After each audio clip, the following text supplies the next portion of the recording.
शहर के एक किनारे पर एक छोटा सा मेला लगा हुआ था, जहाँ बूबू अपनी शरारतों में मशगूल था। कभी वो बच्चों के गुब्बारे चुरा कर भागता, कभी आइसक्रीम वाले के पास जाकर अपने लंबे हाथों से आइसक्रीम उठा लेता। लेकिन अचानक उसकी नजर एक उदास हाथी पर पड़ी, जो करीब ही खड़ा था। बूबू को हैरानी हुई, क्योंकि मेले में सब खुश थे, लेकिन ये हाथी उदास दिख रहा था। वह करीब गया और देखा कि हाथी के पैर कीचड़ में फंसे हुए थे और वो हिलने की कोशिश कर रहा था, लेकिन हर बार और ज्यादा धंस जाता था। बूबू को समझ नहीं आया कि वो इतने बड़े हाथी की मदद कैसे करे, लेकिन वो हार मानने वाला नहीं था। उसने तुरंत एक तरकीब सोची। वह पास की दुकान पर गया और एक जोरदार सीटी उठाकर बजाने लगा। उसके शोर से मेले में मौजूद लोग ध्यान देने लगे और बूबू की ओर देखने लगे। फिर बूबू ने हाथों के इशारों से लोगों को हाथी की ओर इशारा किया। जल्द ही कुछ मजबूत लोग आए और मिलकर हाथी को धकेलने लगे। किसी ने रस्सी बांधी, किसी ने धक्का दिया और बूबू सबको हिम्मत देता रहा। कुछ देर की मेहनत के बाद आखिरकार हाथी का पैर बाहर निकल आया और वह खुशी से जोर से चिंघाड़ा। बूबू खुशी से नाचने लगा और हाथी ने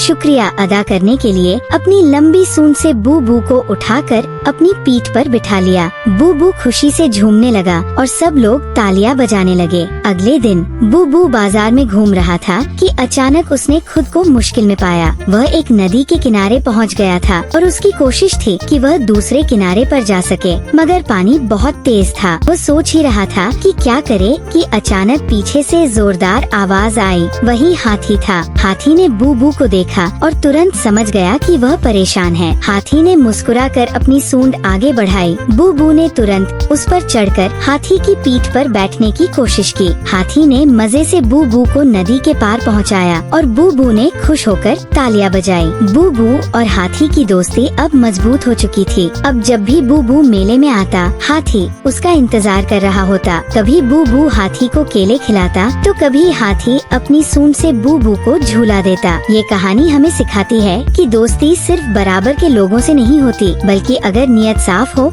तो हर कोई एक दूसरे की मदद कर सकता है, चाहे वो कितना ही छोटा या बड़ा क्यों न हो।